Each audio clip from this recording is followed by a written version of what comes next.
Let me be the first to welcome you to our event today, the Health System Use Summit, where the theme is Health Analytics for Informed Decision Making. I'm one of the co-chairs, Dennis Jokas. I'm CTO with Canada Health Infoway, and I also want to introduce Brent Diverty, who's VP of Programs at CIHI. We've been working on this program for the last about 8 months. I think you'll find it very insightful, very stimulating. We really look forward to bringing it to you today. It's been a long while since we've had an event like this. The last one was in 2008 in Kananaskis, Alberta. So we felt the time was right, given the time frame since the last event and where we are today. Also, 2 years ago, CIHI and Infoway jointly published a vision paper on health system use that started to stimulate the discussion around this topic. And we felt the time was also right to come together as a group and have some more focused discussion on this. We also realized, too, that the subject area of health analytics is a rapidly evolving area. And there's great opportunity for us to leverage that to help sustain our healthcare system. The other thing we wanted to do is shape the objectives of this event in a new and very practical way. So what I'd like to do right now is take a few moments to highlight those for you, and then Brent will walk you through the two-day event to give you a sense of the flow of the overall program. For me, when I look at the program, there are 3 words that really summarize it. Those words are opportunity, value, and action. So 3 very important words that I think can be takeaways for all of us and maybe help frame your own thinking during the course of the event. So they are opportunity, value, and action. So let's take a look at each of those and the objectives of the program underlying those 3 key words. One of the things we want to do is to showcase for you that there is a lot of opportunity for the use and reuse of data. And that's a very key word. I've avoided the word secondary use. It's about the use of data in the front line of care, and it's about the reuse of that data over and over again by other frontline clinicians, but those in other disciplines, particularly around the reuse in a health analytics context. And as the vision paper points out, those uses fall into a number of categories. Certainly frontline care, health system management itself by key decision makers, clinical program management, population health and monitoring, and last but not least, the research agenda. We also felt there's an opportunity for us to at least think about some key questions facing patients, facing the health system and decision makers in that context, and researchers, and how we can use the information at hand to help us answer those key questions.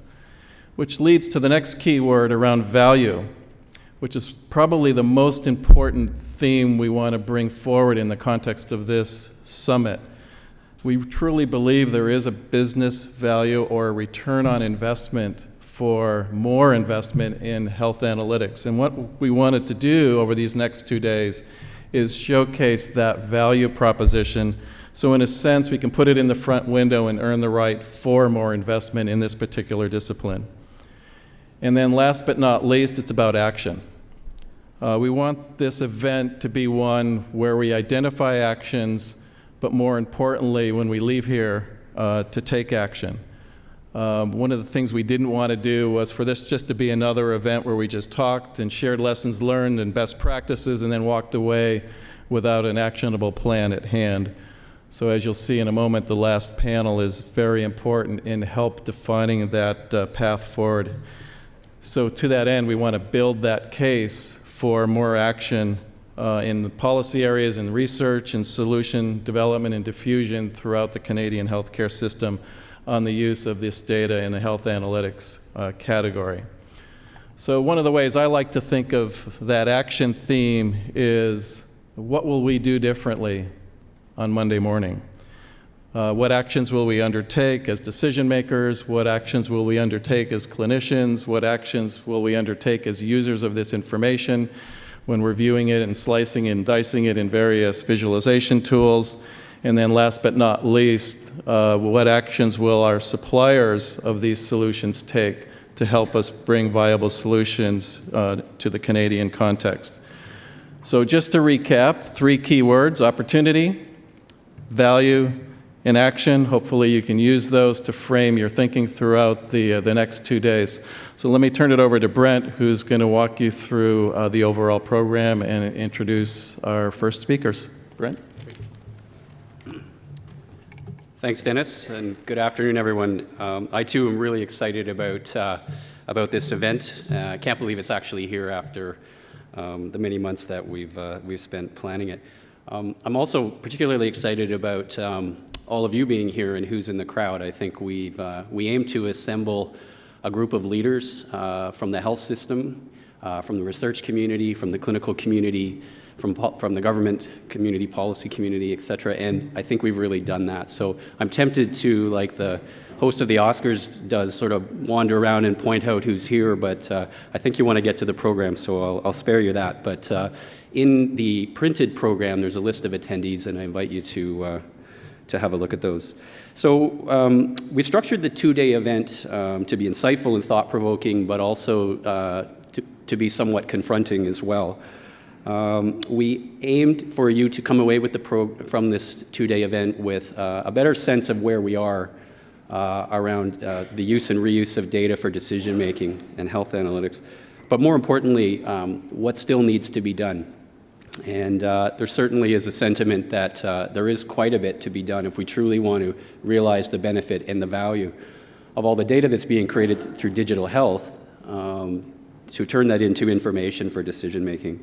So I'll just quickly run you through the program, and you'll see a real progression here. We're going to start, after some opening remarks from our CEOs, we're going to start with some presentations aimed at showing us the art of the possible, so, and maybe look at some of the future uses of data. And then we're going to sort of get really into the myths and barriers and some of the challenges around the use of data for decision-making in health, and really tackle those with a panel and some audience participation. So get ready to respond to some questions and things that we have for you. And then from there, we'll move towards sort of more of the realizing benefits or the value piece, and some presentations that are going to focus on what I think of as a virtuous circle, which is data collected as part of the provision of frontline care.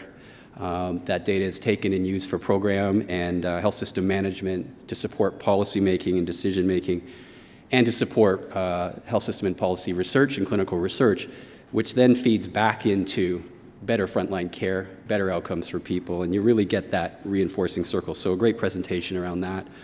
Tonight we're going to look outside of healthcare, and what I think and what we're really excited about is a presentation from Ann Merklinger, who's the CEO of Own the Podium, and a gentleman named Paul Robinson from Canadian Tire Bank. So they have a unique partnership around using analytics to direct investment towards promising athletes. And I think we all know the results from 2010 and 2014 Winter Games in particular. I think that'll be an exciting opportunity for us to think about what we can learn from that partnership and from the approach they're taking and apply it to healthcare. Then we will let you sleep, so we will end the day after that.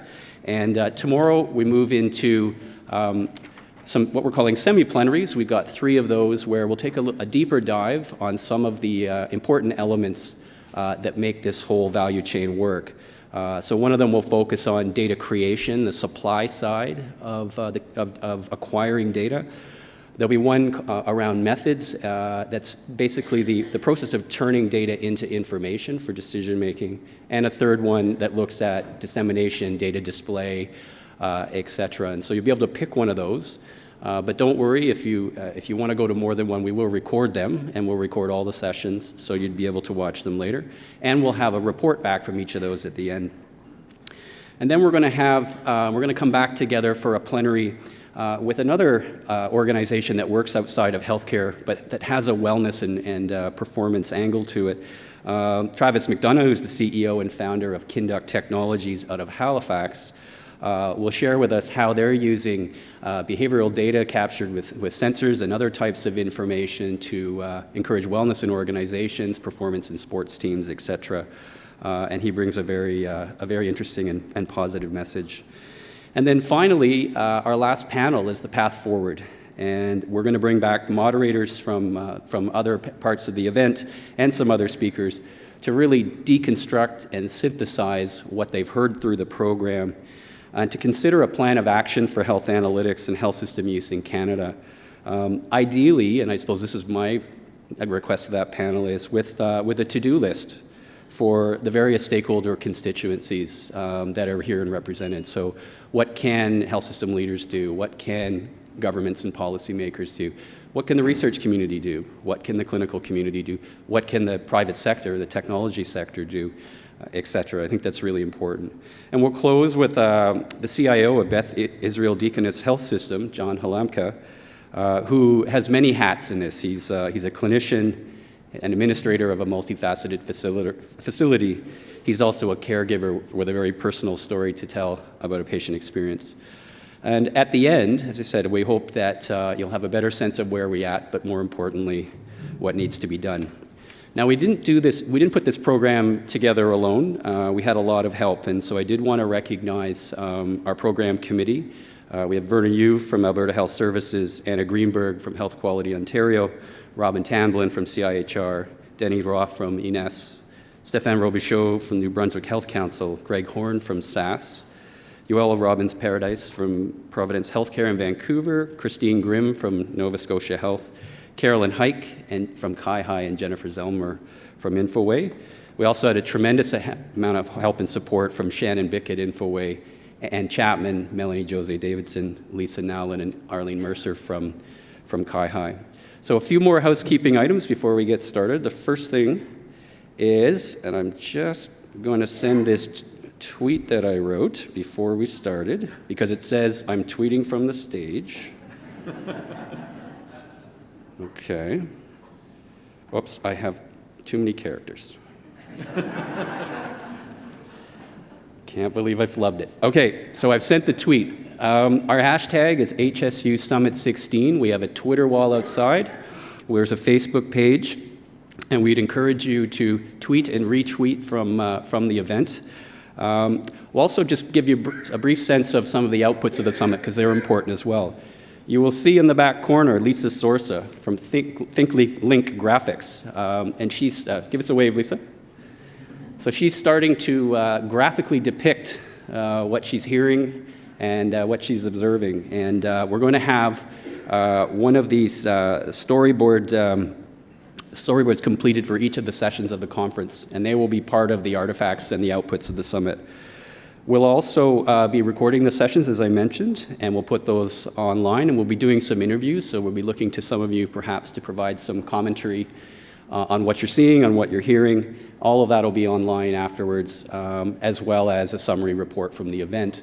And our aim with that is not just to have a documentation of who's here and what was presented and that sort of a thing, but also that these be tools to be shared. So for those who weren't here, or as you in your own way sort of advocate for enhancements, improvements, investment, et cetera, we hope that these tools will be helpful for you. So we hope you enjoy the program, and we look forward to your active participation in all the sessions. There'll be Q&A, et cetera, every time. And now I'd like to introduce the CEOs from your summit hosts who are going to kick things off. So first we'll have Michael Green from Infoway, and then David O'Toole from CIHI. So thanks, and enjoy the event. Hello, well, thank you very much for that intro, and it's great to join CIHI in this event. And looking at health system use and health analytics for informed decision making. I was thinking, when I drove here, an example of everyday use of analytics for informed decision making is probably using Google Maps, where you actually combine a GPS with data analytics from drivers on the road, at the speeds they're traveling and so on, to try and avoid traffic jams.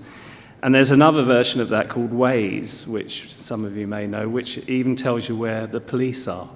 And I had this on my phone, and my son put the application on where he actually had a voice of Arnold Schwarzenegger, kind of saying, "Look out, cops ahead, speeding would not be a wise choice now." So that's a couple of good examples, I think, and maybe we can apply those to healthcare as well. And certainly we know in the commercial field, if you use Google, iTunes, Netflix, Amazon, if you have a credit card, or if you belong to a frequent flyers program, then of course all those companies are very adept at kind of presenting you with choices based on your purchasing habits and activity and so on. And over and above that, we all know that they use a lot of that data internally to direct their marketing strategies in a very clever way so that they can predict what consumers are going to do and then position themselves to take advantage of that, hopefully. In the area of healthcare, I think we're at the kind of entry point to doing that. And one thought that I kind of had really was that in my previous role I was involved in the diagnostic imaging side. And as we know, one of the Infoway programs was putting in diagnostic imaging PAC systems across the country. And the interesting thing with that is that that technology has been used very successfully to eliminate film and perhaps also help radiologists earn more money.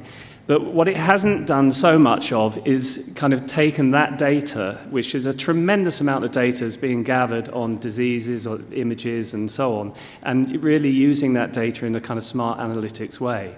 And I know there are a lot of applications coming on that will present that opportunity, but there's a wealth of information within the system, both in the hospital system and also in primary care, that is there and just waiting to be unlocked and used.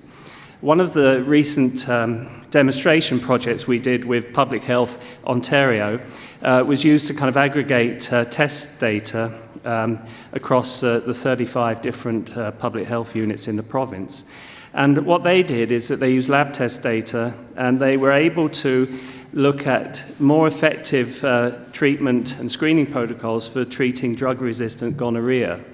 And from that, they were able to allocate better resource allocation, use the ability to track changes over time, and establish new treatment guidelines and revise existing guidelines for treating this infection.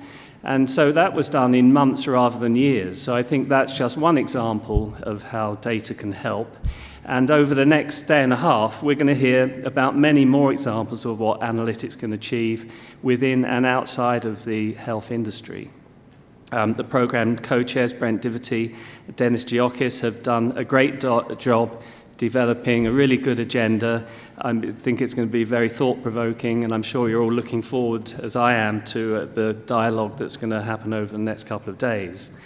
We're going to hear about some successes that demonstrate tangible benefits, and also the final panel will carve out a path towards accelerating the use of health analytics and health system use in Canada.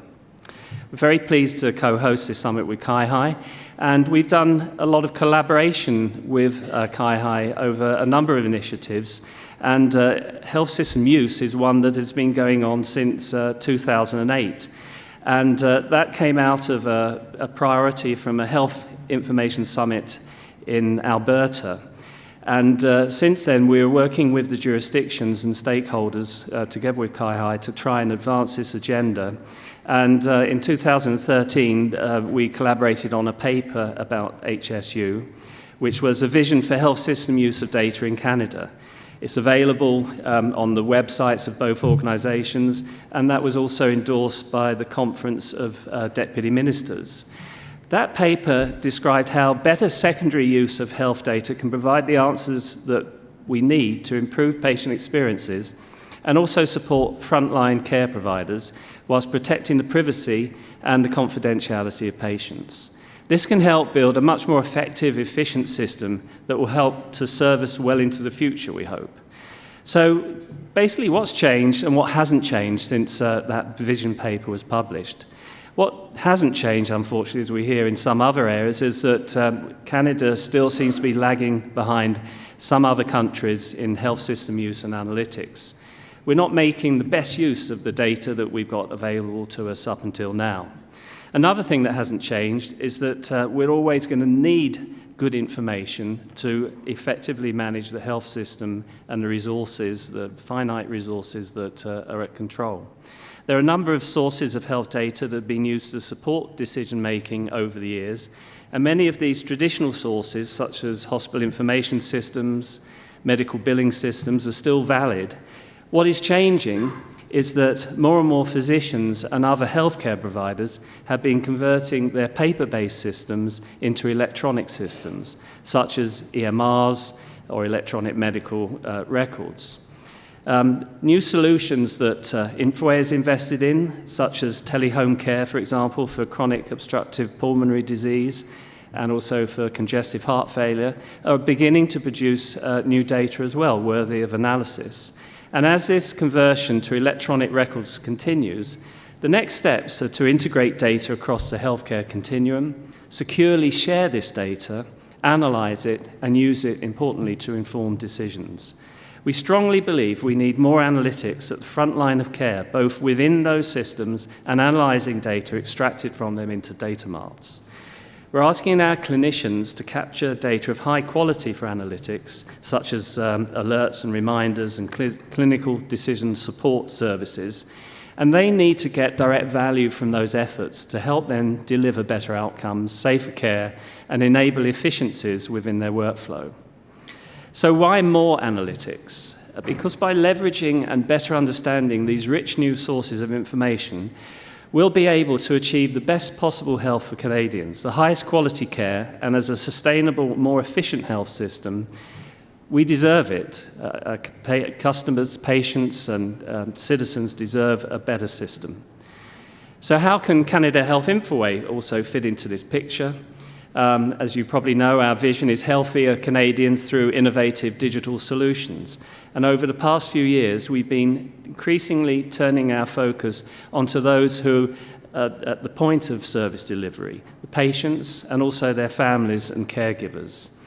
And in our 2016-17 corporate plan, you'll see that basically our business plan for the next year outlines 3 important goals. One of which is to establish a multi-jurisdictional e-prescribing solution. Another one is to scale proven patient-centered digital health solutions, such as online services and also telehome care. And then also to continue to leverage the foundational investments we and partners have made over the years, you have made, in EMRs, telehealth, public health surveillance, and the core elements of the electronic health record. One of the performance expectations we have under the 3rd goals relates to analytics. And during the coming fiscal year, we will promote the benefits and appropriate use of data and analytics to enable a high-performing health system and evaluate the potential role of data and analytics in the context of envisioned patient-centered digital ecosystem. And we will be rolling out more of this strategy over the next coming months and weeks. So we will try and use our expertise at Infoway to investigate and also share knowledge about things like clinical analytics in a primary care setting. And shortly before this summit, you would have received by email a recently completed white paper on that topic that we produced.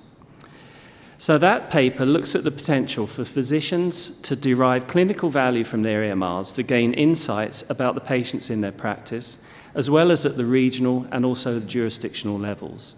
At this summit, we'll look at the natural progression of the use and reuse of the healthcare data. And as I mentioned, we need more use of analytics at the front line of care.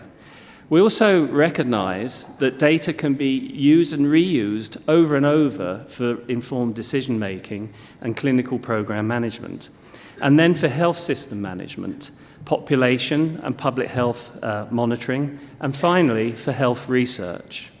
We see a role for Infoway mainly at the front end of this progression, with CIHI at the other end, with David O'Toole, who will speak more about that role in a few minutes. So I get this image of a pantomime horse when I think of that, and I'm glad I'm at the front end. I hope David doesn't mind being at the rear.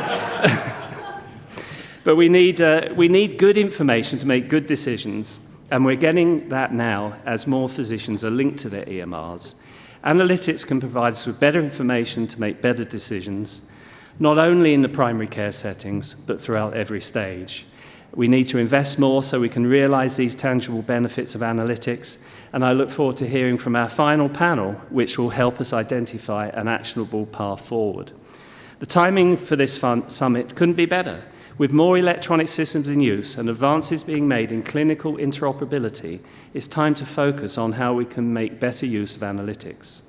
I hope you'll learn from it and take away some really good ideas that we can implement and make us a world leader rather than a laggard in these areas. And we want to ensure that we can use analytics to really bring sustainable benefit to the healthcare system. So with that, please have a great conference, and I'd like to turn things over to David to make some comments from CIHI. Thank you. Good afternoon, everybody. Thank you very much for coming. You all make decisions every day about how you're going to spend your time, and the fact that you're here with us for the next day and a half is a real sign of your commitment to the undertakings that we've got here. I hope that we have a constructive and productive set of discussions that lead to some concrete things over the next couple of days. CIHI was set up 20 years ago by mutual agreement of the provinces and the federal government because of what the chief statistician of the country at the time called the deplorable state of health information in Canada. Since that time, we've worked hard to ensure that the quality and comprehensive nature of the work that we undertake provides data on healthcare services and health outcomes that's used to measure performance in our health systems and to report on safety, quality of care, and outcomes for patients. We also collect information on expenditures and the health workforce, which help health regions, the provinces and territories, compare their spending on health and their core workforce. One of the discussions we've been having within CIHI over the last year or so, with the support of our board, is the fact that the work we undertake is taking place in an increasingly dynamic environment. And I wanted to use this as an illustration of the discussion we're having inside the organization about the things we constantly need to be aware of if we expect to be a provider of high-quality, secure data in an information-rich environment. This is the pre-white smoke vote for the Pope in 2005. I'd ask you to take a look at the bottom right-hand corner, and you can see an old Motorola flip phone. This is about 10 years after CIHI was created. This is less than 10 years later. Same basilica, different pope, and a whole set of new appliances, making data, storing it, and transmitting it. And the discussion we're having inside CIHI is the extent to which the environment that people and their attitudes towards information, how quickly it's gathered, how quickly it's distributed, the form in which they receive it, the form in which they transmit it, is being shaped by applications and uses outside healthcare. We need to be aware of that, and we need to have that affect how we think about the future of our organization.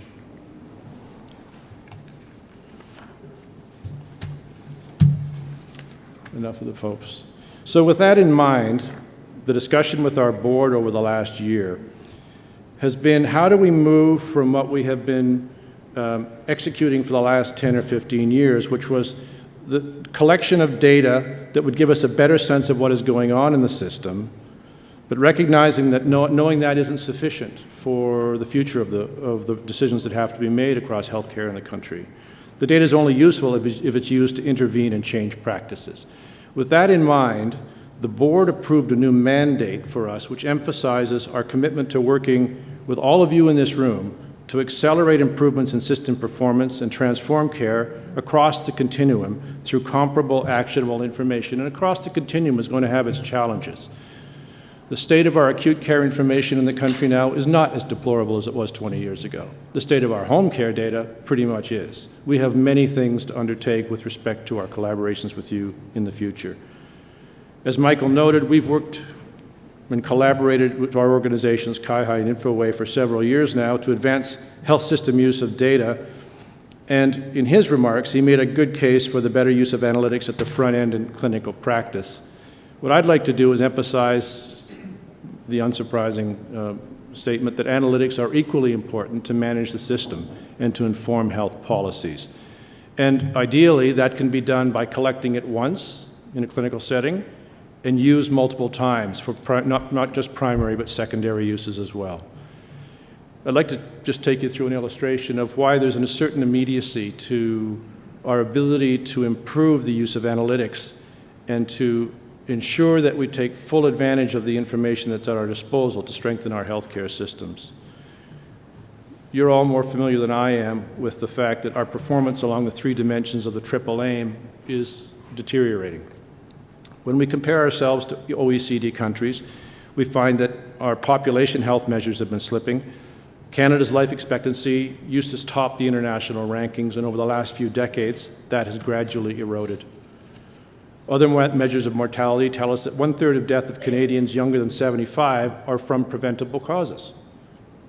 And finally, if you consider equity in healthcare, the gap between richer and poorer Canadians has generally persisted or widened over time with respect to the quality and access of healthcare they get in this country. With consideration of costs, no matter how you slice it, whether it's per capita or as a percentage of GDP, we're one of the biggest spenders in the OECD. Do we know whether this higher spending is resulting in better access or better care or better outcomes? And how would we know, except through the use of comparable analytics? One way to get an insight as to how we're doing is with respect to the third leg of the triple aim stool, the experience of patient care, patient experience. 2 weeks ago, in collaboration with CIHR, we published the latest results from the Commonwealth Fund survey. Comparing to other 10 countries in the survey, Canada sits below average on more than 2/3, or 66%, of the measures of access to care, coordination of care, and performance measurement, as rated by Canadian primary care doctors. This is not a news story, unfortunately. It's not new to anybody in this room. We've had mediocre results in past Commonwealth Fund surveys that measured access and coordination of care from the patient's point of view and from the point of view of seniors. I should interject here that with the progress that's being made with Obamacare in the States, the likelihood is that in another 2 years, the publication of the Commonwealth Fund results will have us below the United States with respect to most of these indicators, because they're making advances that we're not able to get to at this point. I know this isn't news to you, and it's also the top-line measure. It masks some of the regional variability of delivery of care that takes place between provinces and within provinces. And I think that's where a compelling argument for our more comprehensive use of analytics is important.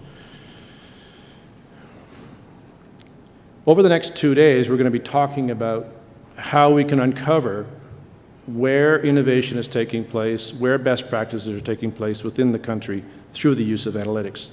We know there are lots of great initiatives underway across the country that are improving safety, quality, and patient experience, and reducing costs. Many of you in this room are part of them.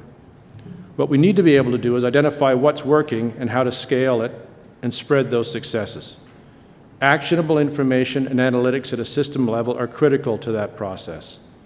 It's what makes comparisons and benchmarking possible. It's what enables us to demonstrate what works and what isn't, and to make informed decisions about resource and staff allocations. Michael alluded to the degree of adoption, increased adoption, of digital health solutions at the point of care. Our view is that with appropriate planning, we can reuse the clinical data collected in these systems to inform health system management and policy making. This is how we can really derive the value from gathering the data once and deploying it multiple ways. Our work in long-term care is an example of how this can be achieved. Through the structured capture of data with the Inter-Eye clinical assessment tools, data is collected in thousands of long-term care homes across the country. Analytics at this point of care support the real-time development of care plans by clinicians in those settings. Adopting this principle of collect once and reuse many times, we then use the data to compare quality, safety, patient needs, and functional status across facilities and regions in order to support health system management, resource allocations, and policy making. The same data is also used to share information between care providers to ensure continuity of care, and that can be used to support research on seniors and aging. And so what are some of the concrete things that have resulted through the secondary use of that clinical data? Through the use of the analytics, We know that 60% of seniors in long-term care homes in Canada have been diagnosed with dementia, an illness that puts enormous pressure on these homes. Through these analytics, we can see there's a considerable variability in aspects of quality, safety, and appropriateness of care in the long-term care sector. Things like rates of depression, falls, restraint use, and antipsychotic drug use without diagnosis of psychoses. Importantly, it's also shown us what happens when long-term care homes can situate their practice in relation to others. They can get on and compare themselves and change their practices. A home in Saskatchewan used this data to reduce its restraint use by 40%. A home in Winnipeg reduced its use of antipsychotic medications by more than 20% in 6 months. So there is a decline in both these practices in many regions across the country as an explicit result of the use of analytics. Over the next few years, we're committed to support you and working with you in strengthening and transforming our health systems through actionable information and analytics. We'll focus on ensuring that we have the right content standards and methodologies, and we'll be streamlining our data collection practices to reduce the burden, administrative burden, on those of you who are supplying us with it. We'll focus on creating tools to present the information to you in an actionable fashion, at the right time, to the right people, and in the right format. And we won't be the ones determining what the right format is. We'll do it with you. As you participate in this summit, I would encourage you to think about your role in this agenda and what we can do collectively to improve the quality and utility of the analytics that we produce. If you're a part of governments, how can you shape enabling legislation? The activities we're undertaking don't take place in a vacuum. The legislative frameworks that either permit or handcuff these activities need to be considered. Are there opportunities to align your data collection and analytic strategies with quality and incentive programs for care providers? If you're a system manager, what opportunities do you have to advocate and support for analytics and to use them in your decision making? To the researchers in the crowd, how can you help us identify best practices for turning data into action? What role do you have in training the next generation of data scientists, and what do you want to make them aware of? Finally, if you are responsible for IT services, and whether it's the public sector or the private sector, are there opportunities to build more data quality and advanced analytics into your solutions to provide insights to your end users? How can you facilitate the readily accessible but secure extraction from local systems of the data and use that to inform health system management, population health, and research outcomes? So thank you for coming. I'm looking forward to a really dynamic discussion over the next couple of days. And at this point, I'd like to turn it over to Dr. Peter Vaughan, the Deputy Minister of Health for Nova Scotia, who will lead us through our first panel. Thank you.